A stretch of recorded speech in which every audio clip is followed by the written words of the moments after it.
Pozdravljeni, z vami sem Minka Gantar in danes bomo govorili o pravljici, in sicer o Sneguljčici.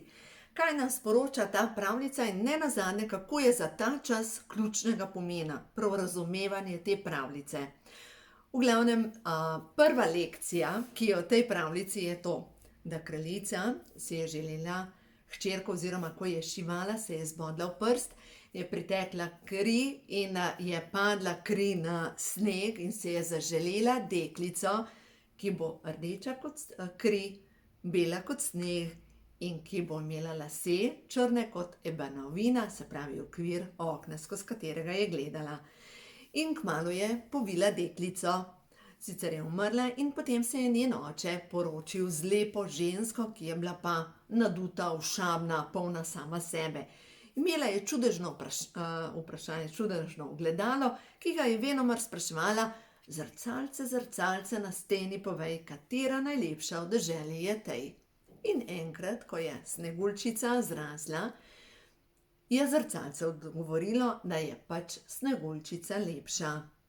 In ta kraljica je pozelenela od zavisti in se je odločila, da bo dala Sneguljčico ubiti. In zdaj v nekaterih pravljicah, oziroma v originalni pravljici bratov Grimm piše, da je lovcu naročila, da izreže njena jetra in njena pljuča. Medtem v teh pravljicah, ki so pa majčkeno spremenjene, tukaj noter pa piše, da je želela, da izreže njeno srce, da ga bo skuhal kuhar in potem ga bo ona pojedla. No, v vsakem primeru želela se je polastiti njene življenjske energije, ker je ni prenesla. No, in Sneguljčica je bila nedolžna, zato je zmogla govoriti z živalmi in zato jo je pot pripeljala do palčkov, se pravi ta pravljična bitja. Samo nekdo, ki ima čisto srce, lahko zaznava ta čarobna bitja, katera jaz verjamem, da so povsod okrog nas, samo da smo preveč gosti, da jih enostavno ne zmoremo zaznavati. In otroci vemo, da jih še vedno vidijo, da oni vidijo škratke, imajo namišljene prijateljčke in mi rečemo: ne, to ne obstaja. Ampak verjemite mi, v njihovem svetu obstaja. Oni to vidijo in samo mi tega v našem svetu, odraslem svetu, to ne obstaja. No, in Sneguljčica je našla zavetišče pri palčkih in seveda ljubosumna, zavistna kraljica je spet vprašala zrcalce, kdo je najlepši v deželi, in zrcalce ji je po pravici povedalo, da je Sneguljčica 1000-krat lepša od nje in da živi pri palčkih. No, in potem se je preoblekla. No, in zdaj pa to je pa taka naslednja lekcija. Prva lekcija je: pazi, kaj si želiš. Druga lekcija te pravljice je: kdor ima čisto srce, lahko čuti, zaznava, se pogovarja, se sporazumeva s čarobnimi bitji oziroma ima dostop do nečesa več, kar odraslim, gostim ljudem to enostavno ni vidno, ne znajo zaznati tega. In ta tretja lekcija je pa taka: pazite, komu zaupate. Mnogi bodo preoblečeni v prijazno starko. No, in kraljica se je preoblekla v prijazno starko, šla in je prodajala. Nagovor njen je bil zanimiv. Zdaj, ko sva s hčerko brali tole pravljico, je rekla: pa kakšen beden nagovor je imela. Je rekla: dober dan, ljuba žena, kaj pa prodajate? Dobro robo, lepo robo, pasove in trakove vseh barv. In v glavnem, in je rekla: tako ti pristaja, daj, da ti ga zavežem, in ji je zategnila okrog pasu, da ji je zmanjkalo sape, da ni mogla vdihniti in se je mrtva skrudila na tla. In kakor so palčki, se pravi ta nedolžna bitja, odzrahljala ta vozel, je spet lahko vdihnila življenjsko energijo Sneguljčica in je oživela. In seveda čarovnica ni bila zadovoljna in se je odločila, da se zdaj pa preobleče spet v drugo prijazno gospo in da ta prijazna gospa bo pa prinesla glavnik iz ebanovine. In ko je prišla, je rekla: ti bom samo počesala, ker dejstvo je, da palčki so ji naročili, nikomur ne odpiraj, ne zaupaj. Ampak Sneguljčica je bila naivna. Ona je bila prepričana, da so vsi tako prijazni, kot je ona, da vsi ljudje mislijo samo dobro. In normalno, da ni prepoznala ta meden nasmeh te starke, ki je prijazno ponudila, da ji bo pa počesala lase. In kakor je strup začel pronicati v njene lase, se je zgrudila mrtva na tla. In tukaj je zdaj druga taka, tudi moja šola, ne nazadnje, meni se je do zdaj 3-krat to zgodilo, da mi nekdo dal takole gor roko in zadnjič celo ne vem, slikali smo se, mi je ena dala takole gor, kaj sem pa jaz pokasirala? Pazite, glejte, te stvari so zanimive. Zdajle se dejansko čistijo najbolj temne energije in vsi tisti, ki ste svetle duše, pač nekoga bodete v oči. Tako kot sonce, ki je močno, nekdo, ki ne prenese sončne svetlobe, pač ne more gledati v sonce, ne prenese ga, to slepi. In če nekomu preveč sekate v oči, ne vas to ne moti. Pač svetloba je zmerom svetloba, ne, vi sijte naprej. No, v glavnem, in zdaj, ko se je drugič zgrudila na tla, so spet palčki poiskali ta glavnik, ga odstranili in so jih zabičali, nikogar ne spuščaj, ne sprejemaj daril. In to je bila ta 3.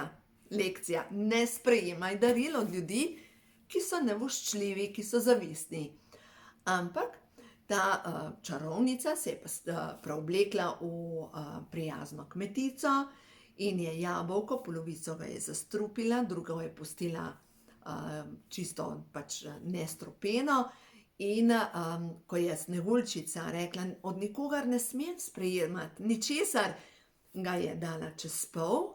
In ko je videla Sneguljčica, kako ta prijazna starka oziroma kmetica je jabolko, se mu ni mogla upreti in je pojedla košček tega. In takrat jo je dokončno zvilo. No in v glavnem tukaj jo pa tudi palčki niso mogli pomagati. In potem pravljica naprej govori, da so jo, ker pač ni umrla, ker je imela še vedno življenjsko energijo, dali v stekleno krsto in mimo je prišel kraljevič, se pravi nekdo očitno z čisto energijo. In ko so dali to krsto prenesti v kraljevo palačo, se je to jabolko pač odstranilo. Se pravi, nauk te zgodbe, predvsem nauk me zanima, in nauk te zgodbe je absolutno, glejte, začnite se zavedati, koga imate okrog sebe. Včasih ljudje zvenijo tako prijazni, tako medeni, tako krasni, tako in sploh, da nas seveda zavedejo. In ker smo prepričani, da so vsi tako prijazni, kot se izdajajo, pač nasedemo na besede. In zdaj je čas, da ta Sneguljčica tudi v nas odraste, da gre iz tega otroka, iz tega zaupanja in da začne poslušati svoj notranji glas. In ta notranji glas pa govori. In zato vas učim mišični test, dajte se naučiti uporabljati mišični test, da boste lažje prepoznavali resnico. In ta resnica mišičnega testa vas ne bo nikdar okrog prinesla. Verjemite mi, ko boste enkrat sebi zaupali in svoji intuiciji, boste znali preveriti ta skrita sporočila, ki jih mogoče ne zaznate na prvo žogo, ker mogoče padete pod vpliv tega, joj, se je toliko fajn, se je toliko prijazna. Ja, ampak je mogoče čarovnica preoblečena v nekaj druga. Tako da v glavnem pravljice so za moje pojme bolj za nas odrasle kot za otroke in vsaka pravljica ima neko sporočilo v sebi. In predvsem zdajle v teh časih, ko se res spreminjajo energije, pazite, ni vse zlato, kar se sveti. Ampak res ni vse zlato, kar se sveti. Učimo se poslušati svojo intuicijo, svoje notranje vodstvo in to naše notranje vodstvo nenazadnje nas usmerja. No, zdaj pa to usmerjanje. Zdaj v tem času lahko berete, poslušate razne napovedi, kaj se bo zgodilo, kako bo konec sveta in tako naprej. In logično nekateri mrzlično nakupujejo zlato, ker to pomeni varnost, a ne zlato. Po drugi strani pa jaz bolj po kmečko razmišljam. A ne? Če do česa pride, a jaz lahko jem železne palce?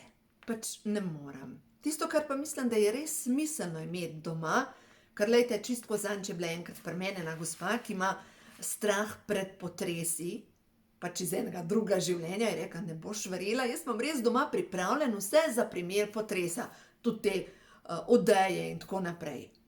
Mogoče je to res pametno, ker ne vemo, kaj pa, če se zemlja popraska.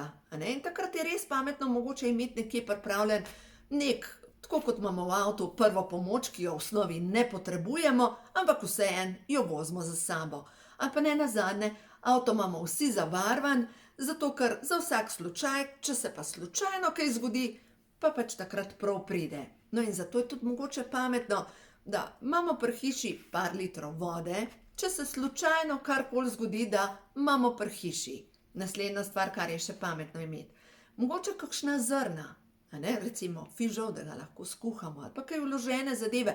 Ker lejte, čistko, če se karkoli zgodi in smo že videli, kaj se je zgodilo s korono, kar naenkrat recimo WC papir so vsi pokupali, pa izgleda tako, da bojo nehali delati WC papir, pa je bila pol še ena norija. A ja, že vem, za nafto, takrat, ko se je podražila, ker so čakali v vrsti, kot da bo konec sveta in tako naprej.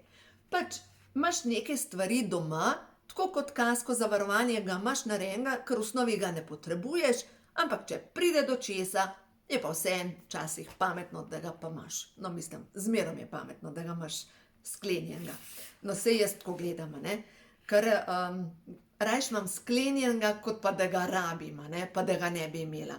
Zato vam priporočam, ne poslušati vse žive temne napovedi, kako prihaja konec sveta. Zdaj se boste smejali, ker meni, ker se zafecla. Ampak predvsem biti moder, ne? Moder vsem tem pa je, da poslušaš svoje vodstvo. Ampak ne iz panike ven, ker ti govori, joj, moraš nakopičiti, moraš imeti, ne vem kaj. Ampak iz modrosti, ker na koncu zgodovina nas uči in zgodovina nas uči, da v bistvu zemlja hodi po nekih ciklih in te cikli se dogajajo. In ker se dogajajo te cikli, pomeni, da lahko pride kdaj do kakšnega takega cikla.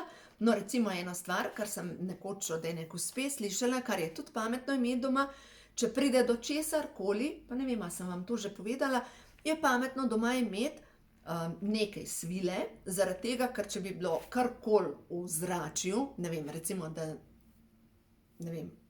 jedrska elektrarna eksplodira, da takrat daš na okna svilo, da je zaščita. Zdaj ne vem, a je zaščita ali ne, ampak jaz sem pač šla kupiti svilo za eno okno, ker pač tako kot kasko zavarovanje ga imam. Delovati iz modrosti pomeni, da se ne nazadnje naučimo stvari delati, recimo, zdaj ko bojo gobe, da se jih naučimo nabirati, prepoznavati tisto, kar zraste v naravi, samo, brez da se trudimo, da zraste.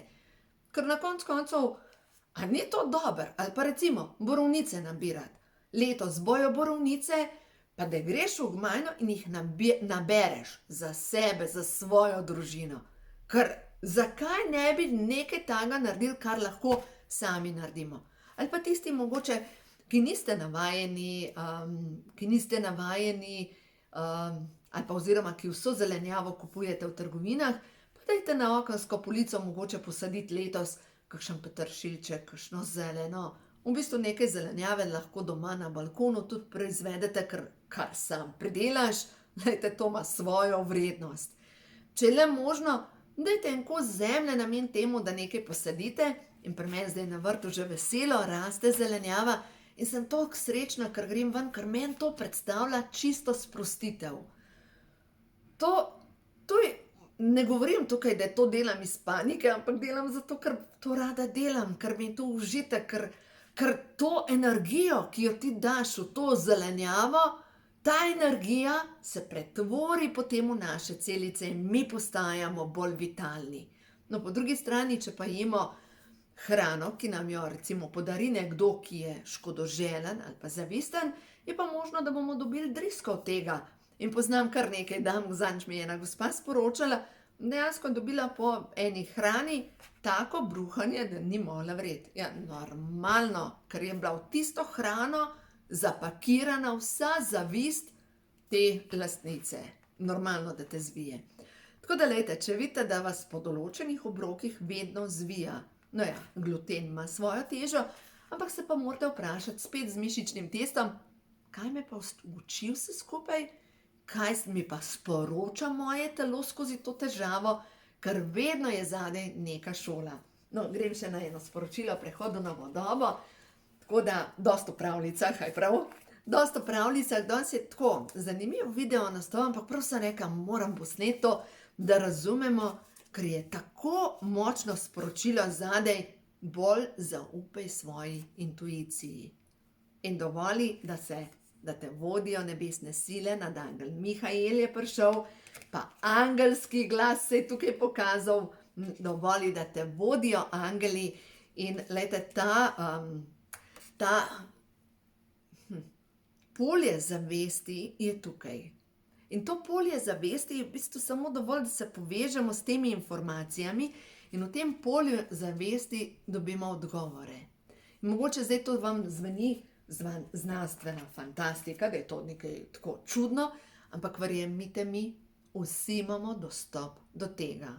Ampak če želimo imeti dostop do tega, pač v osnovi potrebujemo čisto srce. Tako kot Sneguljčica, ki je imela čisto srce in potem jo je pot pripeljala do palčkov, kjer je imela varen dom, ampak bila je naivna. No, tako da tukaj se očitno učimo, da majčkeno tole naivnost prerastemo in da že končno ta Sneguljčica v nas odraste in da začne majčkeno bolj racionalno gledati ali pa neracionalno, to je ampak v bistvu, da začne sprejemati, da svet ni samo posejan z rožicami, ampak da vmes je tudi kakšna kopriva, ki te zna pošteno opeči. Tako da uživajte in naj vse dobro se zgodi v vašem življenju, predvsem pa zaupajte svojemu vodstvu in spremljajte samo tiste informacije, ki vam višajo vibracijo. Vse to, kar vam povzroča strah, verjemite, to ni za vaš napredek. Sigurno ne. Uživajte in vse dobro vam želim.